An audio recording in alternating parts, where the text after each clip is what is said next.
Hi again. So this video is going to focus on the interval of increase and decrease and in behaviors. So first of all, an interval of increase or decrease, you're going to read the graph always from left to right, just like you read a book. All right, and then you're going to determine the intervals at which the graph increases and decreases. So I kind of think about this like jumping on a roller coaster. Is the roller coaster going up or is the roller coaster going down? And at what points in time does that happen? All right, and then you're always going to use x values, so that's going to be important as well. So always from left to right, and you're always looking at x values. So what I do is I look at, if we look at the first picture, see how well you can see that.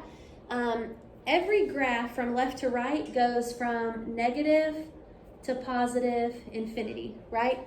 It's going to go forever left and forever right. That's our domain.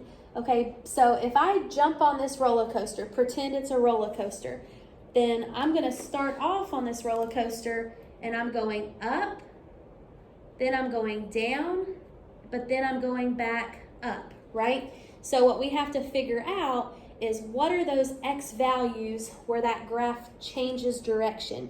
So at what point does it shift? So this point is a turning point, all right? So it's going up and then it turns right there. All right, so what is that point on my graph? That x value would line up with approximately negative 1.4, and I'm approximating, all right?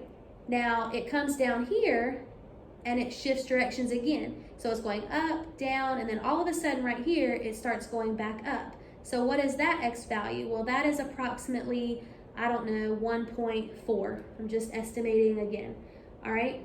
And then those are the turning points. So every single time we do this, we're always going to have negative infinity to positive infinity, and then you want to look at all the turning points and write the x values down, not the y values.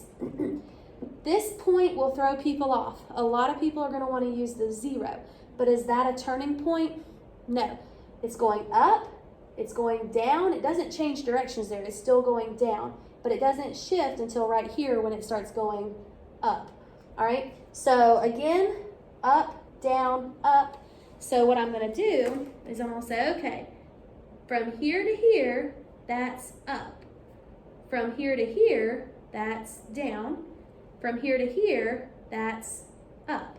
So my interval of increase, let me slide this up a little bit.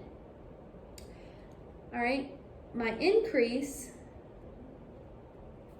is from negative infinity to 1 or negative 1.4 or 1.4 to infinity.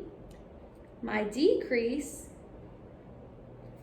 is from negative 1.4 to 1.4. All right, so let me move this up a tiny, shrink it down so you can see it. Okay, so let's kind of talk about that a little bit more, okay? So again, we always go from negative to positive infinity.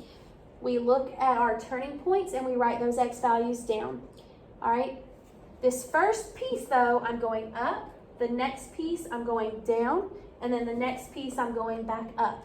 So this is an increase, a decrease, and an increase. And so we write those increases down. So from here to here, it had an increase, so negative infinity to negative 1.4. From here to here, it had an increase, so 1.4 to infinity. But then here, it had a decrease, so negative 1.4 to positive 1.4. Notice that every single bit of this has not brackets, but it has parentheses. That's because it's non-inclusive. So at this point where it turns, that one little microsecond in time, it's no longer increasing and it's no longer decreasing. So that's why we have parentheses, because it's non-inclusive in the increase and it's non-inclusive in the decrease.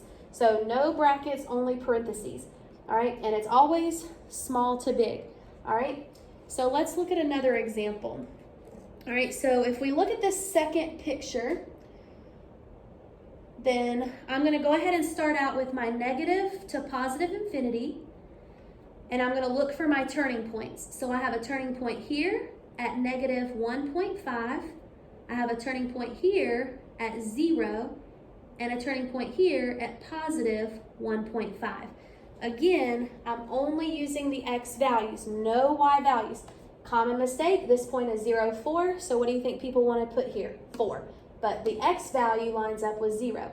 The x value lines up with negative 1.5. The x value lines up with positive 1.5, approximately. All right, so now I've got to figure out my increases and decreases. So this graph goes down, up, down, up. So this first one right here is going down, then it's going up, down, up. So for my increase, I have two increases. It increases from negative 1.5 to 0 or 1.5 to infinity.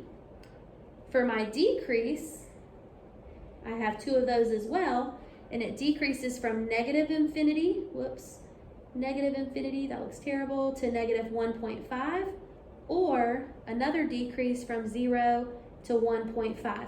Again, we're just looking at our x values, and if you take the time to write these numbers at the bottom, it's going to alternate. It's going to be decrease, increase, up, down, left, or down, up, or something like that.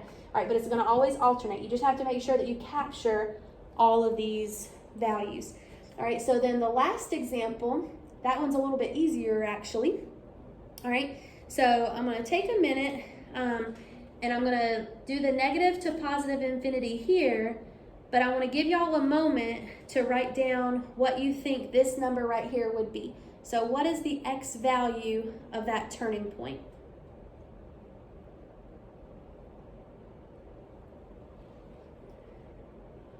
All right, so what did y'all put? You should have put 0, not 3, because the x value would line up with 0. And so when we look at our increases and decreases, y'all go ahead and figure out which is the increase, which is the decrease.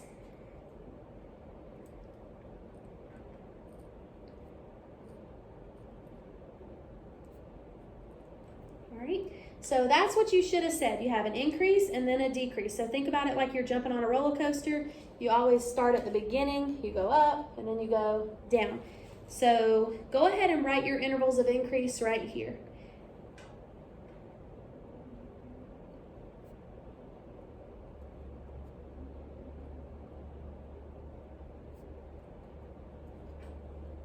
All right, so that's what you should have gotten. The increase is from negative infinity to 0. So right here is an increase, and then right here is a decrease. All right, so the last thing that we have is end behavior. All right, so with end behavior, it tells you literally what the ends are doing on your graph. So it's how does the ends of your graph behave. And so with the ends, you're kind of thinking about it like a string. Is it going on the up side of the graph or is it going on the down side of the graph? All right, so we read this as x approaches negative infinity, what is f of x doing? All right, so f of x is the same thing as y. So when you're looking at the x's, you're looking at the left and right. But when you're looking at the f of x, that's the y, so that's up and down, right? So what it's telling us here is if the x is going left, well, what is the y doing? Well, if it's going up, you would say positive infinity. If it's going down, you say negative infinity. And then this one is as the x goes to the right, because positive infinity, well, what does the y value do? Is it going up to positive infinity or down to negative infinity? All right, so if we look at this very first one,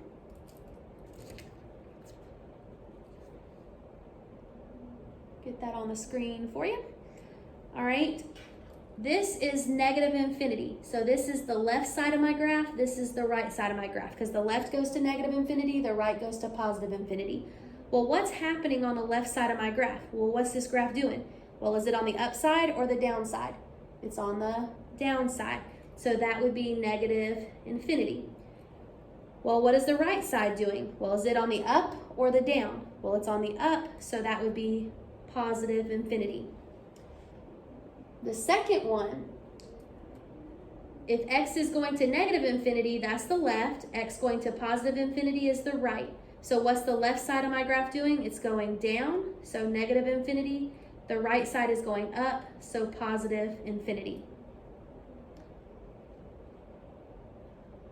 The third example, if you're going to negative infinity, that's the left, positive infinity, the right again. So what is the left side of my graph doing? It's going up. So that is positive infinity. What is the right side of my graph doing? It's still going up. So again, positive infinity. All right, so if your graph is going in the same direction, it's either going to be positive infinity, or negative infinity. But if your graph is going in opposite directions, you'll have one of each. So y'all try this last one. So hit pause and go ahead and try that one.